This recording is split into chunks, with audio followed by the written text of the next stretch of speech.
Olá, gente, graça e paz da parte de Jesus. Hoje, 22 de setembro de 2025. A melhor notícia é a palavra de Deus. E você que está do outro lado, um abraço em nome de Jesus Cristo, Filho de Deus. Estamos transmitindo direto da Web Rádio Estância Gospel e também pelo Facebook. Quero mandar um abraço especial para o meu querido amigo, o poeta e escritor Rafael Oliveira, Rafael Cruz, lá na cidade de Indiabela, Indiaroba, Sergipe.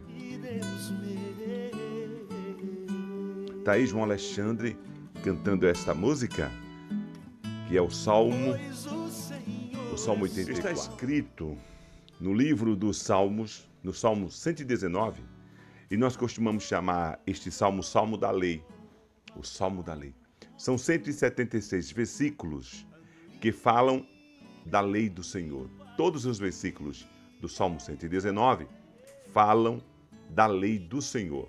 No versículo 11 diz assim, olha, guardei no coração a tua palavra para não pecar contra ti, ó Deus.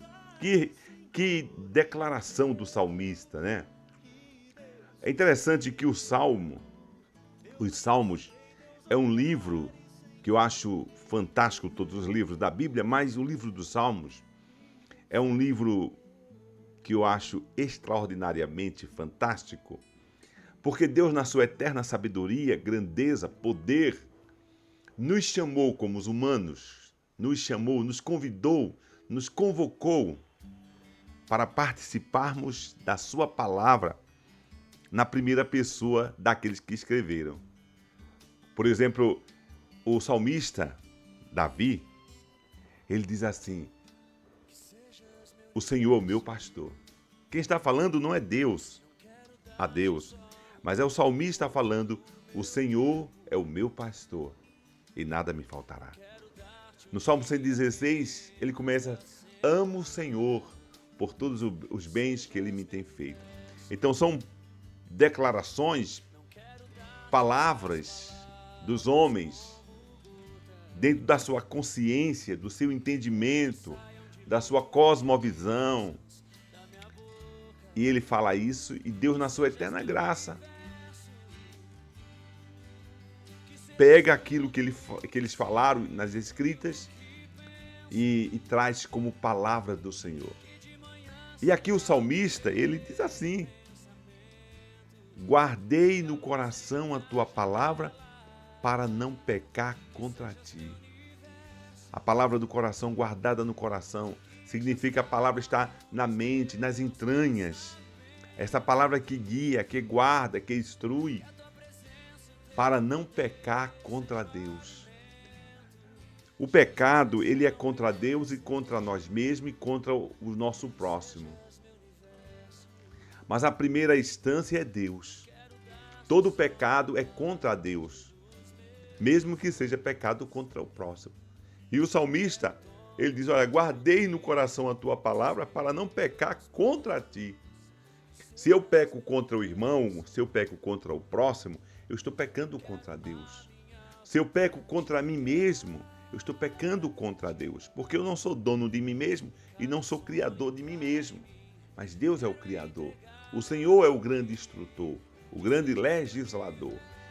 Então o salmista, quando diz, guardei a tua palavra no meu coração, ele entende que ele precisava aprender a palavra, ele precisava meditar na palavra, ponderar na palavra, com o fim principal, a constância, o objetivo principal era não pecar contra Deus.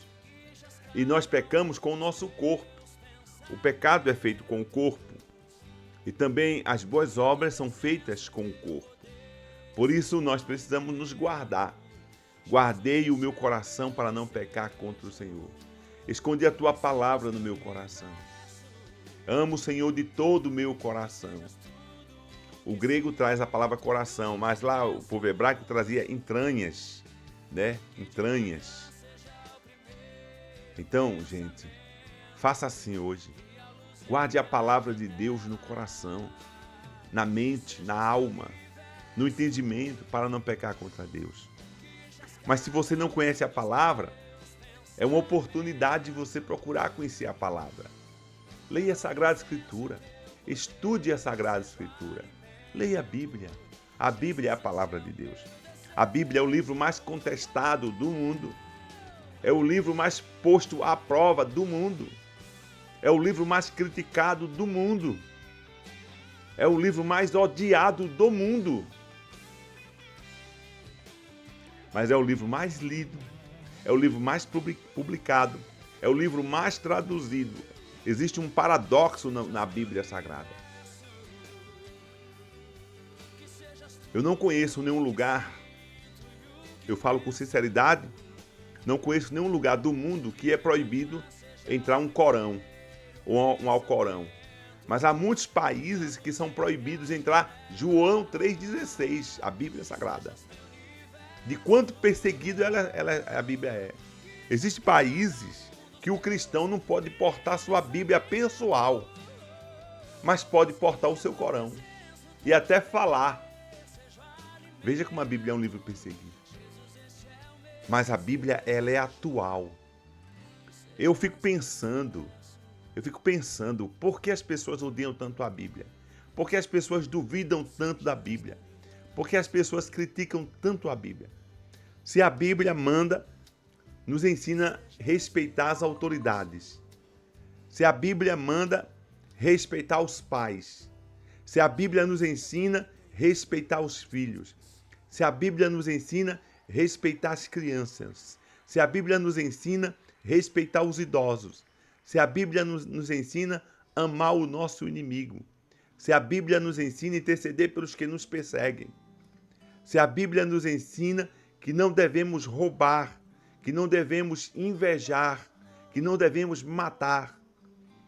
Então a Bíblia, ela é um livro, é uma carta de Deus para o bem da própria humanidade, mas as pessoas acham a Bíblia retrógradas. Mas não tem nenhum livro que trate de guardar o ser humano como a Bíblia é.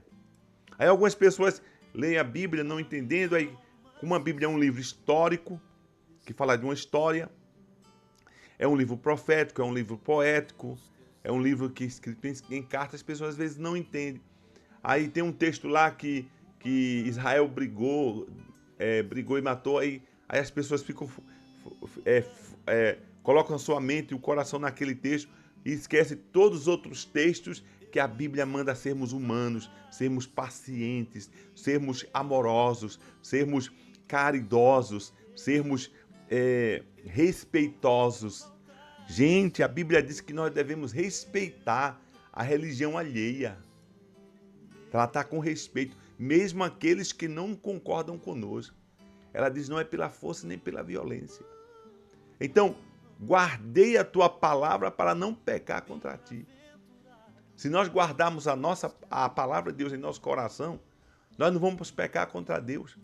E quando se fala pecar contra Deus, nós não vamos pecar contra o próximo. Nós não vamos defraudar o próximo. Não vamos julgar o próximo. Não vamos falar mal do próximo. Não vamos caluniar o próximo. Porque todo pecado é contra Deus. Por que desprezais tanto a Sagrada Escritura? Se ela nos ensina, nos instrui, se ela nos traz esperança e ela nos traz, nos ensina a viver aqui na Terra de forma digna de um ser humano que agrada o seu Criador. O Triunfo da Graça vai ficando por aqui. Se Deus quiser, amanhã, às 9 horas da manhã, estaremos juntos mais uma vez para propagar a palavra de Deus. A melhor notícia é a palavra de Deus. Os céus e a terra passam, mas a palavra de Deus permanece para sempre. Somos da Igreja Presbiteriana em Estância, Rua Gomercindo Bessa, 124. E os cultos são dia de quinta-feira, às 19 horas, aos domingos, às 9 horas da manhã e às 18 horas e 30 minutos. Você e todos os seus são nossos convidados especiais. A Igreja Presbiteriana não é a Arca da Aliança. Não, Jesus é a Arca da Aliança. A Igreja Presbiteriana não é a bússola. A Bíblia é a bússola. A igreja presbiteriana não é a salvadora. Jesus é o Salvador. Por isso você pode ser batista, presbiteriano, assembleano, Brasil para Cristo, Deus é amor, anglicano, ou livre pensador. Você precisa entender que ser cristão é entregar-se a Cristo e, consequentemente, busca assim uma congregação que seja mais próxima e que pregue a palavra de Deus. Até uma outra oportunidade, se assim Papai do Céu quiser, em nome de Jesus. Amém.